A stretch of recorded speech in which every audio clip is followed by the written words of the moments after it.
adik-adik, hari ini kita kembali belajar di rumah untuk menghindari penyebaran COVID-19. Kali ini kita belajar sains bersama Kak Herman ya. Ayo siapkan alat tulis dan bersiaplah menjawab pertanyaan. Kerjakan pertanyaan ini sebagai tugas dengan bimbingan guru atau orang tuamu ya. Ayah dan bunda, dari tayangan hari ini anak akan dapat mengembangkan kompetensi literasi, yaitu memahami paparan lisan tentang topik yang dikenali, mengidentifikasi ide pokok dan beberapa ide rinci dalam paparan tersebut, menjelaskan kembali dan menanggapi menggunakan pengetahuannya, serta menulis esai pendek untuk menggambarkan pengamatan dan pengalaman dengan lebih terstruktur. Sekarang mari kita simak pelajaran dari Kak Herman.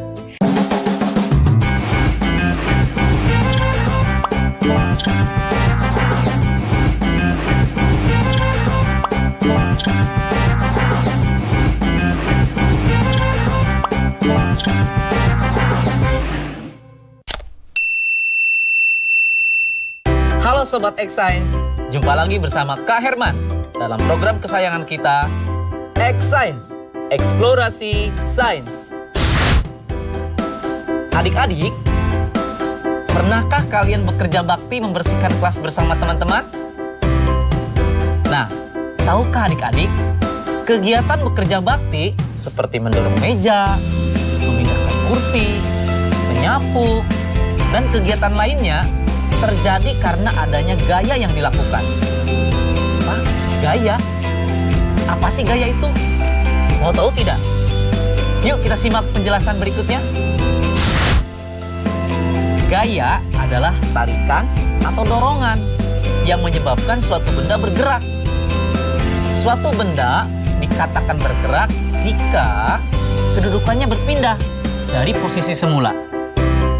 Adik-adik, gaya juga memiliki sifat-sifat tertentu loh. Apa saja sih sifat-sifat gaya itu? Yuk kita simak penjelasan berikutnya. Pertama, gaya menyebabkan benda diam menjadi bergerak. Contohnya, ketika ada mobil sedang mogok, kita dorong. Dari tadinya diam menjadi bergerak. Meja yang tadinya diam kita dorong jadi bergerak. Menarik gerobak yang tadinya diam jadi bergerak. Kedua, gaya menyebabkan benda dari tadinya bergerak menjadi diam. Contohnya, pada saat seorang melempar bola, terus bola tersebut ditangkap.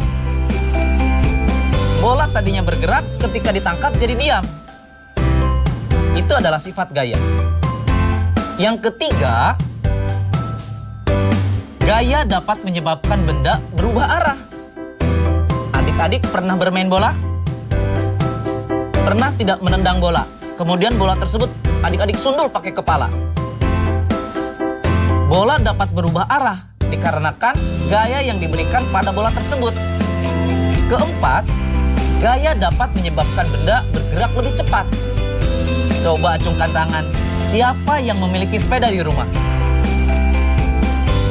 Pernahkah adik-adik bermain sepeda?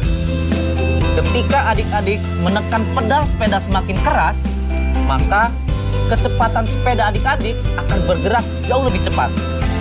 Kelima, gaya dapat mengubah bentuk benda. Ini lebih ekstrim adik-adik, contohnya. Pernah nggak adik-adik melihat mobil tabrakan? Badan mobil yang tadinya bagus, mulus, ketika menabrak sesuatu, maka dia akan hancur atau bentuknya jadi berubah.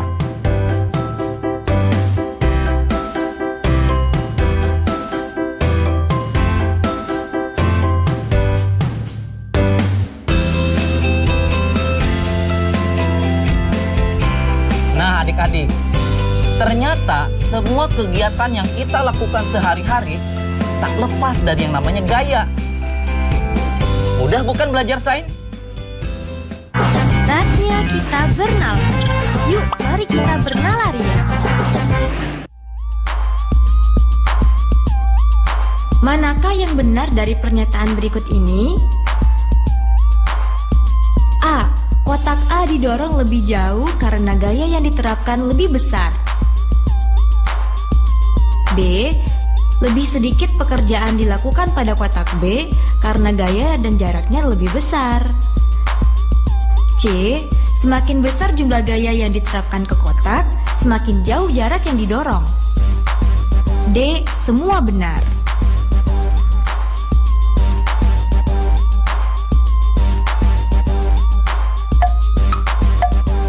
Bagaimana Sobat Xsense? Sudah tahu jawabannya? Kalau belum, yuk kita simak penjelasan berikut. Jawaban yang tepat adalah pilihan yang C, yaitu semakin besar jumlah gaya yang diterapkan ke kotak, semakin jauh jarak yang didorong. Karena besarnya gaya berbanding lurus dengan besarnya perpindahan. Gaya 60 Newton lebih besar daripada gaya 40 Newton. Makanya, semakin besar jumlah gaya yang diterapkan ke kotak, semakin jauh jarak yang didorong. Nah, adik-adik, sekarang waktunya menjawab pertanyaan. Pertanyaannya adalah, jelaskan 3 contoh aktivitas kalian yang menggunakan sifat gaya ketika membantu ibu di rumah. Dicatat ya, jelaskan 3 contoh aktivitas kalian yang menggunakan sifat gaya ketika membantu ibu di rumah. Jawablah pertanyaan ini sebagai tugas dan kerjakan dengan bimbingan guru atau orang tuamu.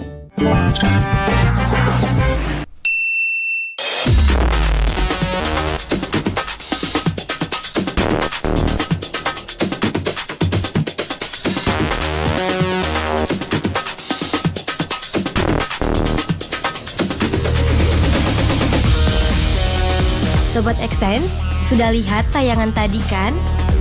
Nah, menurut Sobat Xsense, gaya apa yang berperan pada mobil kren sehingga bisa menarik logam besi dan gaya apa yang terjadi saat seorang anak menjatuhkan bola dari ketinggian?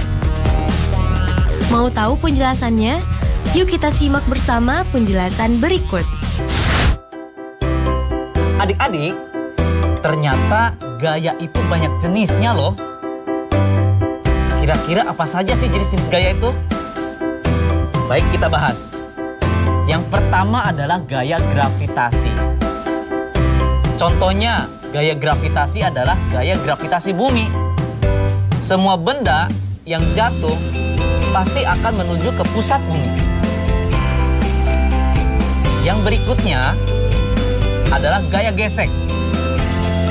Gaya gesek adalah gaya yang timbul akibat dua permukaan benda saling bersentuhan. Contohnya, ketika seorang anak sedang bermain sepatu roda. Dengan memanfaatkan gaya gesek antara roda dengan permukaan jalan, maka si anak dapat berjalan dengan sepatu roda. Ketiga, gaya magnet. Gaya magnet adalah gaya yang disebabkan oleh tarikan atau tolakan antara dua benda. Contohnya, ketika kita menarik paku yang terbuat dari logam dengan magnet. Keempat, gaya pegas. Gaya pegas adalah gaya lenting pulih atau gaya untuk kembali ke keadaan semula.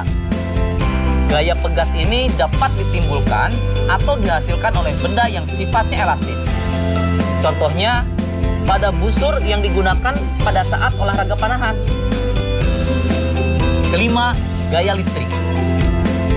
Gaya listrik adalah kekuatan yang dimiliki benda yang bermuatan listrik untuk menarik benda-benda yang ada di sekitarnya.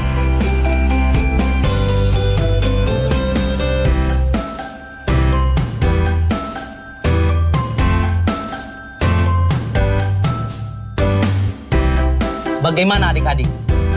Mudah kan belajar sains? Saatnya kita bernalar. Yuk, mari kita bernalar ya. Rai menerbangkan layang-layang. Kemudian ada angin yang bertiup sangat kencang sehingga mengganggu terbangnya layang-layang Rai. Nah, Sobat Xsense, pertanyaannya adalah: pertama, pada tayangan tersebut, huruf mana yang menunjukkan gaya gravitasi yang bekerja pada layang-layang? Kedua, huruf apa yang menunjukkan kekuatan menarik yang diberikan Rai pada layang-layang tersebut? Ketiga, pada kekuatan angin meningkat, Namun, layang-layang itu tetap di tempat yang sama. Apa yang terjadi pada kekuatan menarik yang diberikan Rai?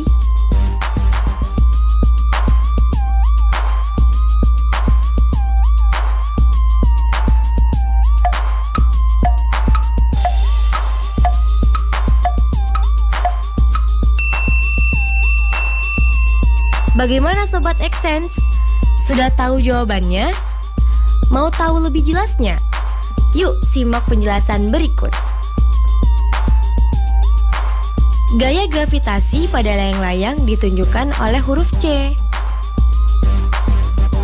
Gaya kekuatan menarik dari Rai ditunjukkan oleh huruf D. Kekuatan menarik Rai harus diperbesar sehingga akan sebanding dengan gaya angin kencang yang menghadang layang-layang tersebut.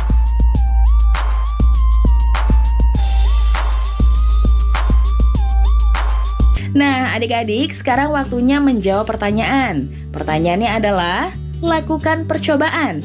Jatuhkan 2 buah batu dengan ukuran berbeda secara bersamaan dari ketinggian yang sama. Apa yang akan terjadi? Tuliskan hasil percobaanmu. Dicatat ya, lakukan percobaan. Jatuhkan 2 buah batu dengan ukuran berbeda secara bersamaan dari ketinggian yang sama. Apa yang akan terjadi? Tuliskan hasil percobaanmu. Jawablah pertanyaan ini sebagai tugas dan kerjakan dengan bimbingan guru atau orang tuamu. Adik-adik, sudah tahu kan bahwa magnet itu dapat menarik benda yang terbuat dari logam, seperti besi dan baja. Kali ini, kakak akan mengajak adik-adik untuk seru-seruan bereksperimen. Membuat menara Moore heksagonal di pinggir gelas loh. Nah, bagaimana caranya agar tumpukan Moore tersebut tidak jatuh? Kira-kira gaya apa saja sih yang terdapat pada eksperimen tersebut? Mau tahu jawabannya? Ikuti dan simak langkah-langkahnya ya.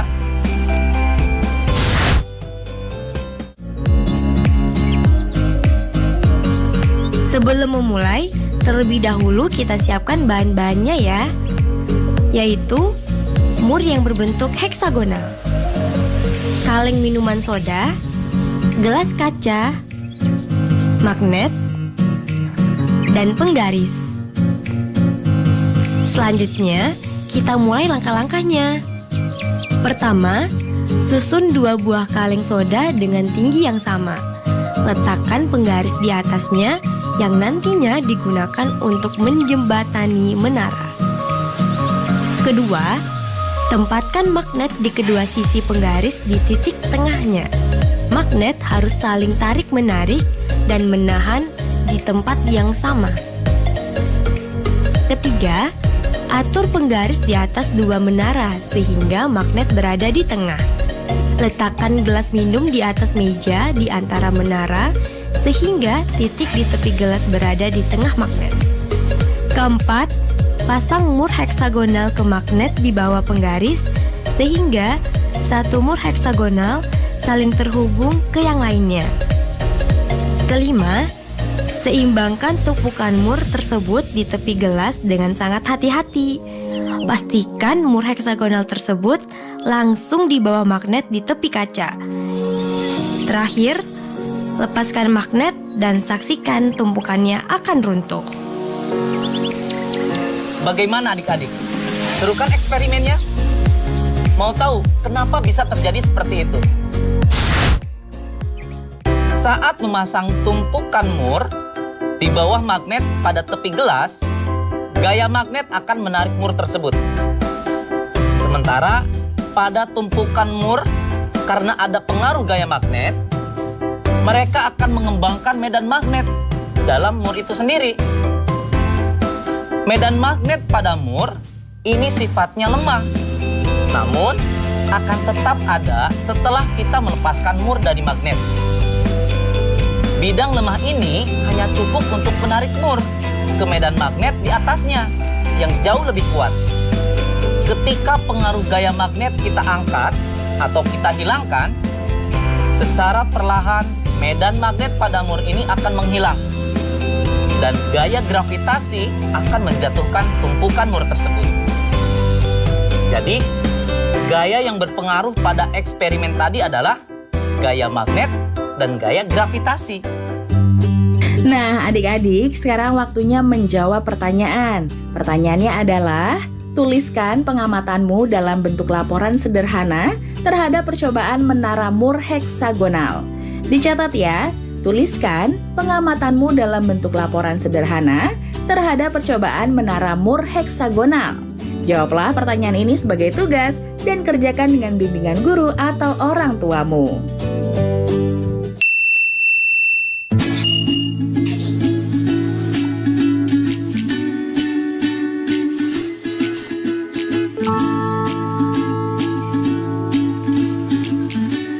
Mengapa bola kapas dapat bergerak-gerak?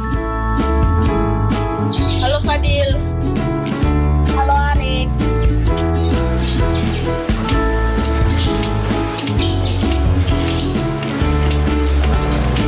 Mengapa hal tersebut dapat terjadi?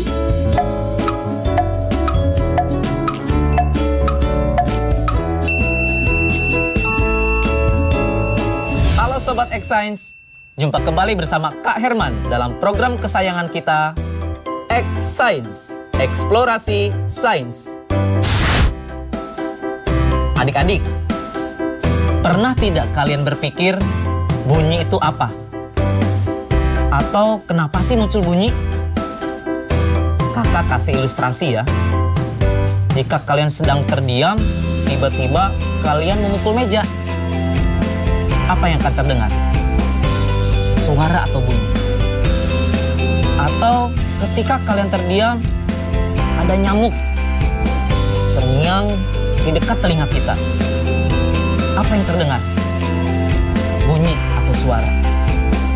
Jadi, bunyi itu apa sih? Bunyi adalah suatu gelombang yang dihasilkan oleh benda yang bergetar.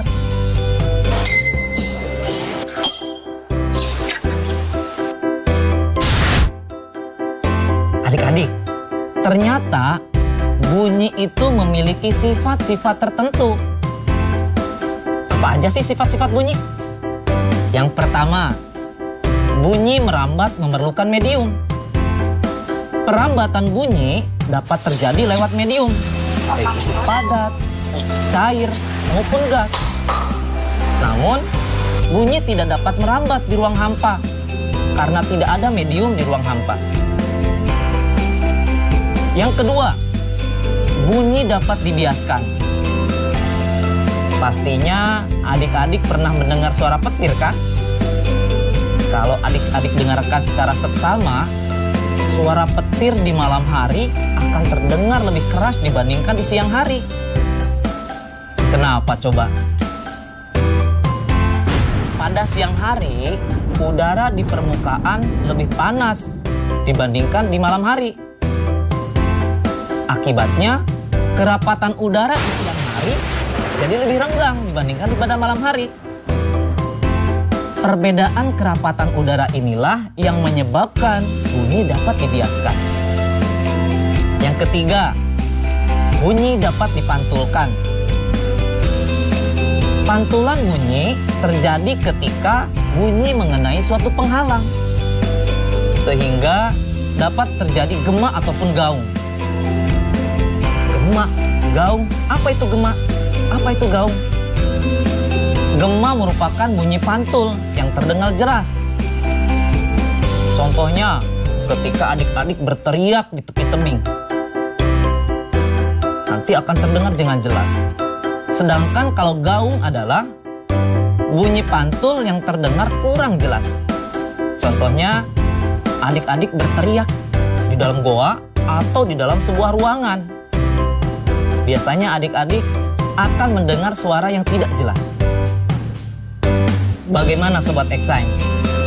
Menyenangkan bukan belajar sains? Nah, adik-adik, sekarang waktunya menjawab pertanyaan. Pertanyaannya adalah, mengapa kita dapat mendengar gaung dan gema? Jelaskan perbedaan keduanya melalui ilustrasi berupa perbedaan dimensi ruangnya. Dicatat ya, mengapa kita dapat mendengar gaung dan gema? Jelaskan perbedaan keduanya melalui ilustrasi berupa perbedaan dimensi ruangnya. Jawablah pertanyaan ini sebagai tugas dan kerjakan dengan bimbingan guru atau orang tuamu. Sekarang adik-adik belajar di rumah saja bersama Kak Herman, hanya di TVRI. Yuk bantu Kemendikbud menjadikan program belajar dari rumah di TVRI lebih baik dan menyenangkan untukmu. Ikuti survei evaluasi program belajar dari rumah di TVRI dengan membuka laman. Isi survei program belajar dari rumah di tautan berikut s.id/surveibdr atau lewat survei SMS gratis dengan mengetik BDR, kirim ke 93456. Jangan lupa ajak orang tuamu dan gurumu juga ya. Adik-adik ingat, selalu rajin mencuci tangan dan menjaga kesehatan untuk mencegah penyebaran COVID-19. Sampai jumpa lagi.